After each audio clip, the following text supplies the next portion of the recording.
welcome to another Flycast Partners webinar. My name is Rich Longo, and I'll be your host for today. And I am joined by Flycast's very own Bobby McCullough. Now, Bobby is going to talk a little bit about Ivanti IT Asset Manager today. Bobby has over 2 decades selling, implementing, and supporting a variety of solutions, including IT service management, operations, financial management, utilization management, IT asset management, infrastructure management, change management, incident management, expense management, and integration and IT operations analytics. He has configured demonstration systems using JSON file ingestion through application API and Python. Bobby has added value in multiple product engagements, providing overall solution views and clarity. His extensive experience in lean methodologies and proven record of designing and implementing more efficient and cost-effective procedures and technologies is invaluable to any organization. Bobby, before we get started today, let me introduce Flycast Partners. Flycast is here to deliver a seriously amazing IT experience. We were founded and staffed by personnel that have many years of experience in the IT space. We took the best ideas from these collective experiences and added the best components necessary to grow and become a leading value-added reseller in the entire North American IT market. We offer best-in-class implementation services and training in IT service management, IT asset management, IT operations management, enterprise service management, and workload automation spaces, all using ITIL best practice. Our professional services team can easily scale up or down to meet the needs of any IT organization, regardless of your size, complexity, or budgetary restrictions. We offer our implementation services both on-site and remote, and especially in today's world that we're living in with COVID, that's important with the remote part, as well as training to help reinforce your organization's long-term IT success. Our ongoing remote administration services and support service offerings will enable your organization to focus on those normal day-to-day operations, saving you both precious time and money. Feel free to call us at anytime at 844-FLYCAST or visit our website at www.flycastpartners.com. We have IT experts ready and waiting to answer your questions live Monday through Friday during normal business hours. In that little green box to the right on our webpage, it says, "Let's talk." Go ahead and start chatting with them. They'll be happy to get you the information you're looking for, answer any questions that you have. You can also email us at info@flycastpartners.com. Take advantage of looking at upcoming events and webinars and podcasts that we have out there. Today, folks, I encourage you to also send us your questions in the Q&A section during this presentation of the GoToWebinar platform, and Bobby will make sure that he answers as many as time will permit. With that being said, I'm going to go ahead and turn this presentation over to none other than Bobby McCullough. Bobby, it's all yours. I want to welcome everyone to today's Lunch and Learn about Ivanti Asset Management. Asset management really is, in a sense, is like service management, where it's really a support solution. It's something that supports your processes and allowing you to deliver a good customer experience to your end users when you're trying to install or troubleshoot something for those users, and where service management really is aligned to the processes around those requests, those tickets that might come in. Asset management is aligned along your environment. It's meant to be an electronic or a data representation of what's happening in your environment, and the reason for that is it's meant to answer questions. So when service management has an issue that needs to be resolved, asset management a lot of times can help provide some of that base data that's needed to help troubleshoot that issue and to try to find out what's going on. So asset management is really key. It's really more than just, a lot of times it's kind of considered stock management. What you've got, where it's located, and who's responsible for it. And asset management is that. But it's not only that. If we consider that sort of the physical side of the equation, there's also a financial side of the equation as well, and that's where asset management really shines, allowing you to understand that total cost of ownership. So asset is going to answer questions for the service desk, but it's also going to answer questions at budget time. It's going to help the C-suite or the executive team answer questions about where you're going financially, and those budgetary type numbers. So let's take a look here a little bit at the tools. So Ivanti does a really good job of bringing to your attention those things that need your attention. And you can see here from the dashboard, out of the box, the system's going to give you a lot of functionality. You've got a whole suite of roles that are available out of the box. Each of those roles has its own dashboard. You can configure your own, or as an administrator, you can design dashboards and publish them to the roles. But as a user, you can define which one is your home page, so that the dashboard that has the meaningful information for you is going to be right there when you log into the system. And you can see here this Asset Manager dashboard. It falls along the lines of what I've already described. It shows what you've got, where it's located, and who's responsible for it. Now, asset management works in conjunction with your discovery tools. If you don't have a discovery tool, we have a discovery agent that can help with this process. But a big part of asset management is understanding, not just where it is, but where's it gone. Knowing that you've got assets that are missing over the last 30 days. So it gives you that information right here in the dashboard to help you answer those type of questions. Now, today we're gonna step through some of the menu items here to help you understand more about asset management. The first thing that asset management brings to the table really is governance. And Rich has heard this before. If I've talked to any of you guys about asset management, you've heard me use this analogy before.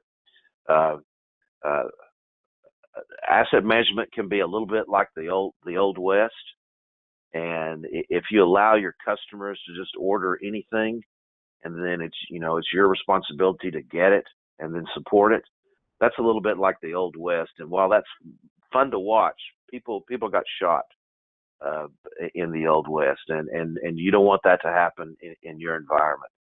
So the product catalog allows you to apply governance to those requests that people are going to make.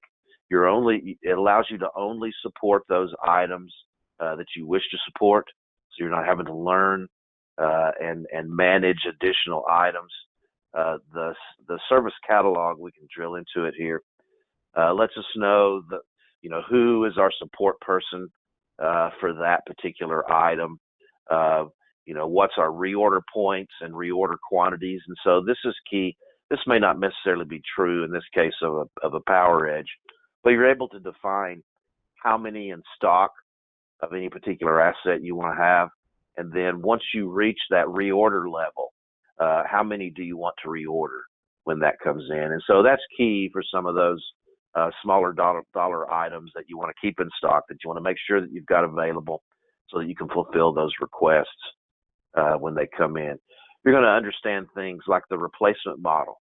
So that's helpful during the change process, so that you know that when the useful life for this device ends, you're going to have a different model to replace it with. You know exactly what that model is supposed to be.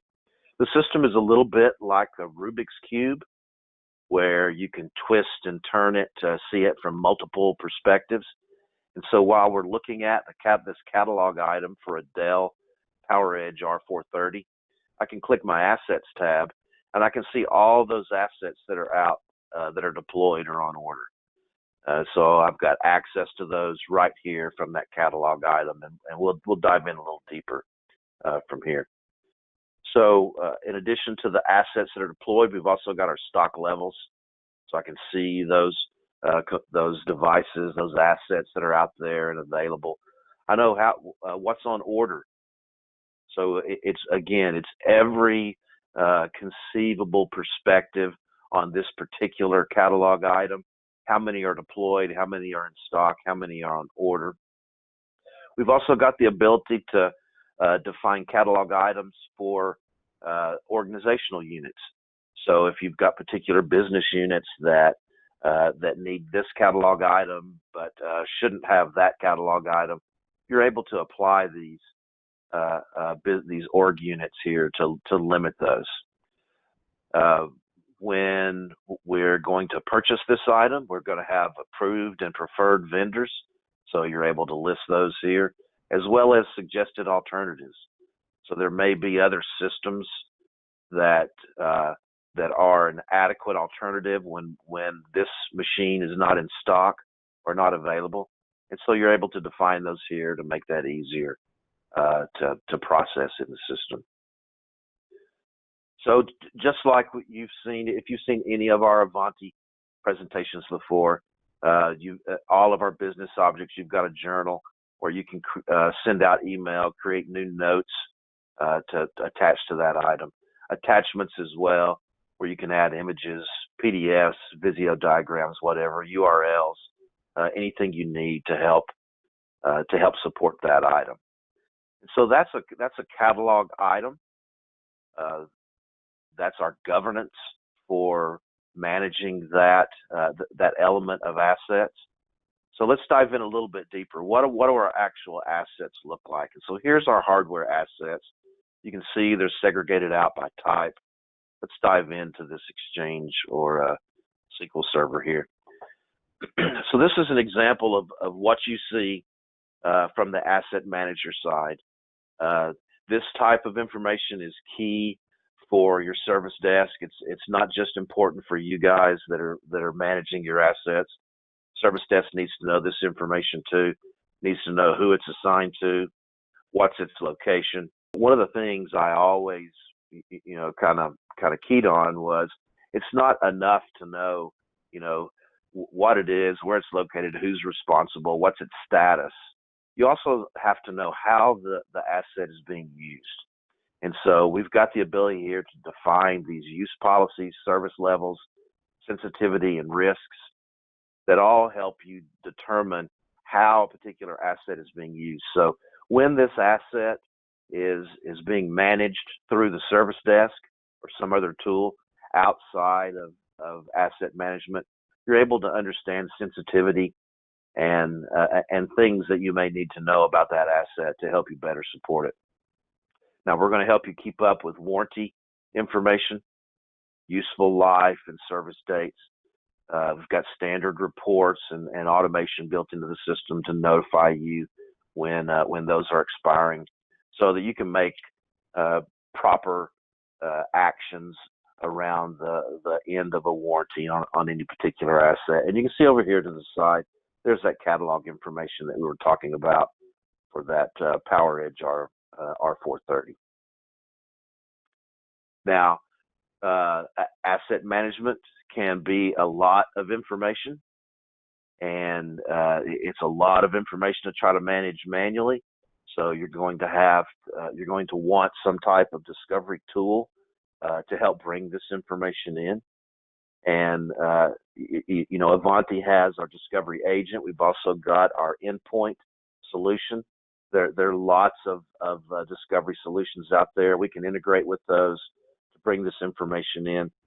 And you can see here all the information that it brings in about your hardware, your drives, your monitor, display adapters, memory, storage, all of that type of information that you'd expect from those discovery solutions. Now, you can have multiple discovery solutions. That's not entirely unexpected.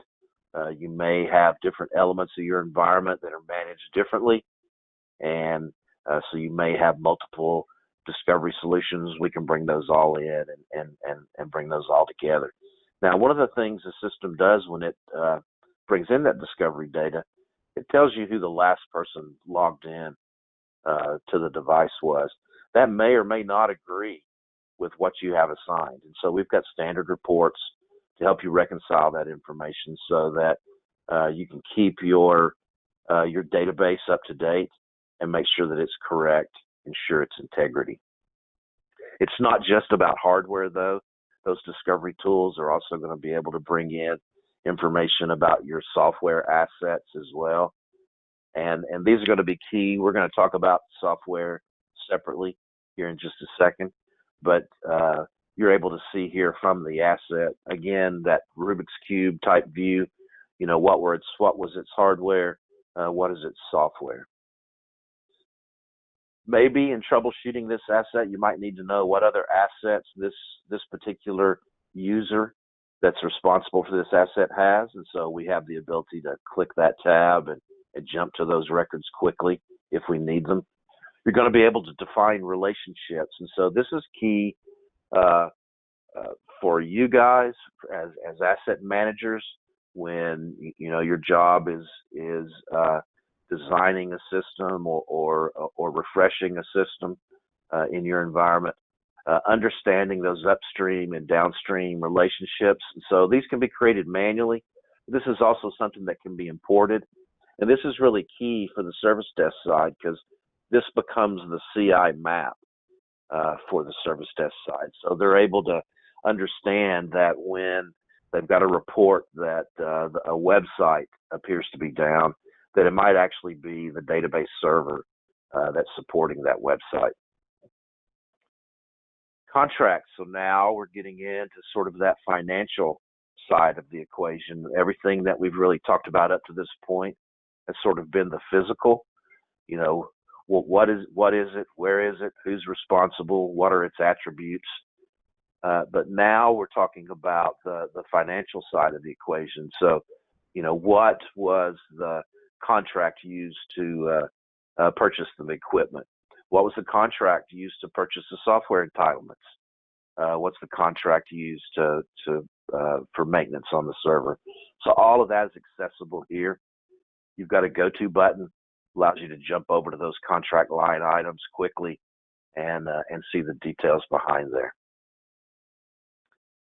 So each asset is going to be purchased from a vendor.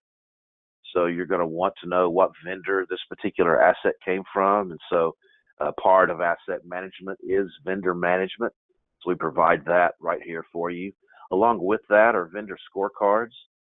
And so anytime you interact with a vendor, you're going to be able to track that interaction, rate that interaction, and then the system will provide those scorecards for those interactions. And so here we've interacted with the vendor 4 times over this asset, and you can see our scores. But all of these actually will roll up to the vendor. So here, if I jump over to my Dell vendor and I go over to my scorecards, I can see all the scorecards, whether it came from an asset, contract negotiation, a purchase order, and so on. And then all of those scorecards roll up into an overall performance for that particular vendor.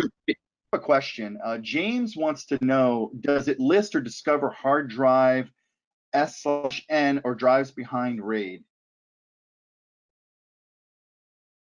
Yes, it sure can. So vendor scorecards and then finance, how, if we're going to, charge this back or show back, and that's really my background is in chargeback and showback. If you're going to do that, you're able to define those financial details. What's its salvage price, market price, depreciated value, those types of things. What GL, excuse me, what GL are we going to assign this to? Now, as we purchase and manage the asset, we can generate financial transactions. Now, these can come over from the service desk side of the house and generate these automatically from just the processing of your normal work. You can create these manually though themselves. This allows you to keep up with that total cost of ownership. And so, even if you're not charging this back, showing this back, this helps with budgeting, and it also helps you guys with understanding which assets, which systems better, more economically provide the requirements that you need. We've got a journal. You guys saw that a little bit ago, the journal and the attachments. That's really consistent across all our objects. The neat thing here is our inventory transactions. And so a big part of asset management is life cycle management. It's not just enough to know, what it is, who's responsible, and where it is. You need to know where it's been. And so all of those activities, all those movements, purchasing, deploying, checking it back in, moving it to a different storage locations, all of those are tracked. And so you're able to get that life cycle history right there from that asset. We've got scan capabilities as well. So if you've got handheld scanners or scanning systems, we can integrate with those, and you can use that for physical inventory or other inventory activities. So we've got a log there. You've also got audit history. So you've got the ability to turn on auditing on any of these objects, and then once you turn it on, you tell the system what fields you want to audit, and then the system will keep up with changes to those fields. When they happen, who made it, what it was before, and what it was after. So that's key for governance and data integrity, making sure that things are correct. So that's the look at hardware. Software is organized a little bit differently. So software is organized by entitlements. And so as you purchase software, you're going to purchase entitlements, and it's going to come in a certain quantity. And then those quantities add up to a total entitlement quantity. And then as you assign or have those assets, those entitlements assigned to assets, then that's going to decrement your total available. So this is a way to keep up with. I talked to an organization yesterday. They lost their Microsoft Volume license because that they didn't have a solution like this. This is key to making sure that you're in compliance with your license entitlements, and making sure you don't get caught like so many have. Very, very costly. Organizations oftentimes find out that the asset management solution is much less expensive than the fines for violating those license agreements. So here from the software asset, I can see what contract items purchased were line items were used to purchase it. Obviously, the entitlements that we talked about, how many licenses you've purchased, where are those licenses deployed? And so the entitlements that are actually assigned, I can see those right here. Sometimes your software may have relationships as well, service maps, just like you might have with your network environment. So you're able to track those as well. The journal and attachments we've already seen, and audit history as well. We have another question, Bobby, if you want to take. All right, Chris wants to know, can the ITAM perform discovery through our existing Ivanti security control agent? So if you have security controls where you've got discovery coming from, you could use that to bring across your asset data. I'm not sure though that agent is getting everything that you need. That security control agent is really more geared toward Windows configuration and third-party apps. And the discovery tools that we're talking about here really are bringing in more than that. It's bringing in all a deeper level of hardware information. Now, I think you can get some hardware information from that security controls agent, but I believe the discovery agent or the EPM discovery would probably be a little more full-featured. But if you've already got that, no reason to not take a look at that and see if that's bringing in everything that you need. Great. Thanks, Chris. So let's talk a minute about stock management. So that's really, a lot of times that's really where what people think of when they think of asset management. So stock management is actually organized by all your storage locations. Now we've got a concept of fulfillment centers in Ivanti Asset Manager. And so think of that as your storage location is the room, the warehouse where the inventory is located. The fulfillment center is going to be that desk that when you first step into that room, that's where your staff or your end user customers can pick up their assets. That's the fulfillment center. So we have the ability to move things from that office, that storage location, over to the fulfillment center to better keep track with what's going on. Within those individual locations, you're going to understand what assets are available here. I can see I've got some laptops, some MacBook Pros and things. We've got the ability to manage consumables. So consumables are going to be those items that you're not really tracking a serial number. You're not really tracking the life cycle of those items. There's something that have a cost that you may want to account for, but they also have a quantity that you may want to worry about keeping in stock. So that allows you to manage those consumables. Just like we had inventory transactions on our hardware asset, we also have inventory transactions for our storage locations. And so we can see what's been checked in and out, what's coming in, a disposal that we had. We able to define those fulfillment locations. And so where, for any stock location, where is it going to be fulfilled? Or can it be fulfilled? As well as audit history. So we've got about 10 more minutes. I wanted to jump over and show you how some of this actually gets used. And so in the unified ITSM and ITAM solution from Ivanti, we've got a service desk with out-of-the-box catalog items. And this is an example of our computer request from the product catalog. So it knows who I am and it knows where I'm located. And it gives me the option for different choices here. If I want to look for a desktop, maybe I want to look for a server, or look for a laptop. So I've got different options here. And when I make these service requests over in the service desk system, at some point, those service requests are going to be pushed over to the asset people to fulfill.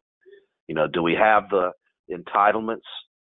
Do we have the licenses available? Do we have the product available, and so on? And so that service request is still a service request, but here for the asset administrator and asset staff, we call it an asset request because that's the reason it's coming to this team.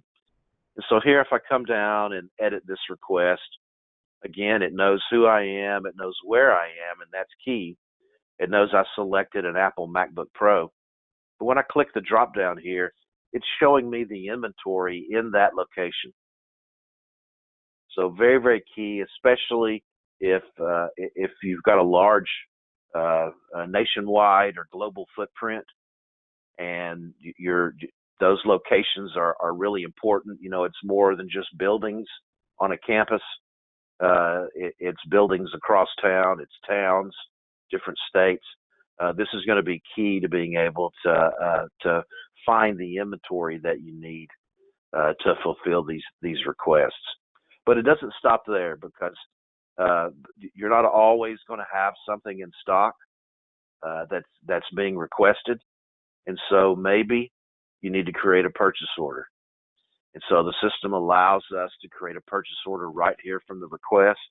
Now, you guys may be thinking, well, we do procurement through another system, or we really don't do, IT isn't responsible for the purchase orders. This has to begin somewhere. And so maybe this begins from your asset request. Maybe it begins over in another system. But the idea is to integrate this with those other systems so that as asset managers, you guys have all the information you need to support these assets. You don't have to go to multiple systems to find out the physical, and another system to find out the financial, and another system to find out the ordering process and the order flow that happened from any type of request.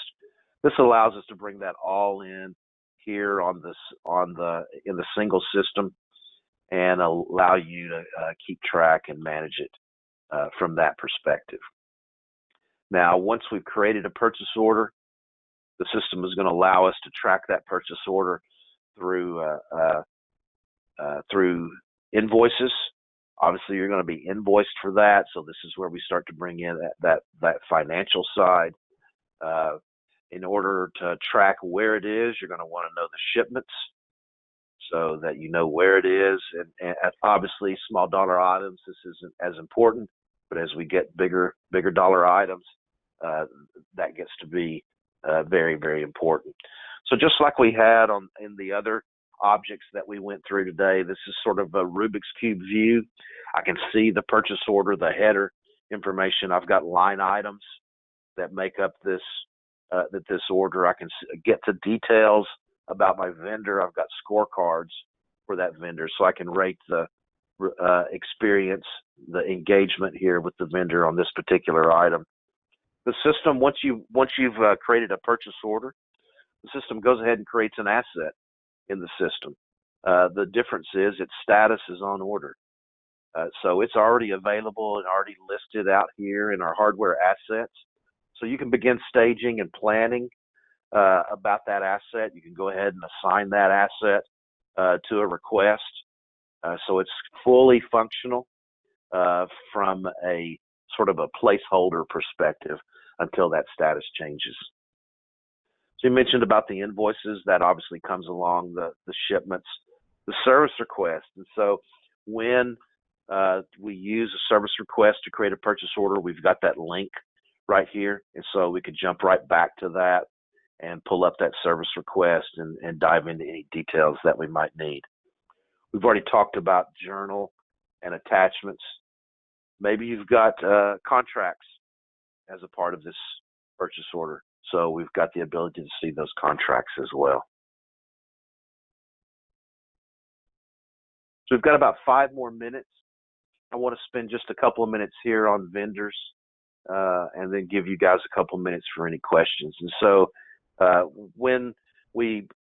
big part of asset management is vendor management, understanding that relationship with the vendor. Who are my contacts? Who are my primary contacts? What catalog items? What governance do we have around the items available from this vendor? What assets do we have in the system? Either assigned, deployed, in stock, or whatever. What assets do we have that came from this vendor? What purchase orders have we made from this vendor? Again, that Rubik's Cube view, you can twist and turn and see it from all those different perspectives. We've already talked about contracts, understanding the performance and the scorecards, journal attachments, and audit history. So we've got just a few more minutes. I think there's a question here. There certainly is. Let's see. We've got Jesse wants to know, can you use this for vendor management, vendors that necessarily IT vendors to manage, tracks, contracts, insurance agreements, security policies, and SOC tests? You most definitely could. So everything that I've showed you today is sort of the out-of-the-box functionality, forms, and capabilities. But there's nothing that says you couldn't come in and modify any of these forms to collect any data that you might not already be collecting here in the tool. The contracts don't necessarily have to be IT related. The purchases, the assets don't have to be necessarily IT related. You're able to track non-IT assets in here. So all of those things, insurance agreements, security policies, SOC tests, all of those things you're able to keep up with in here. couple more minutes. Rich, are there any other questions? I don't see any other questions at this time, folks. If you have a question, now's the time to ask. And I want to thank all of you for taking time out of your busy days to join us to learn a little bit more about Ivanti's asset management tool. And I appreciate Bobby. Thank you so much. I know we had a little bit of a rocky start, but it was a great presentation. So thank you so much for doing this for us today.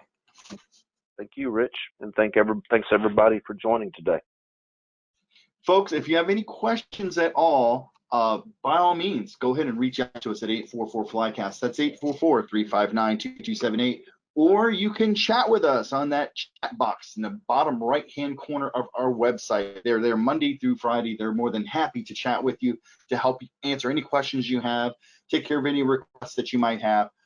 That's what they're there for. Or you can email us at info@flycastpartners.com. With that being said, I'm going to wish all of you a great day and stay safe out there until our next webinar.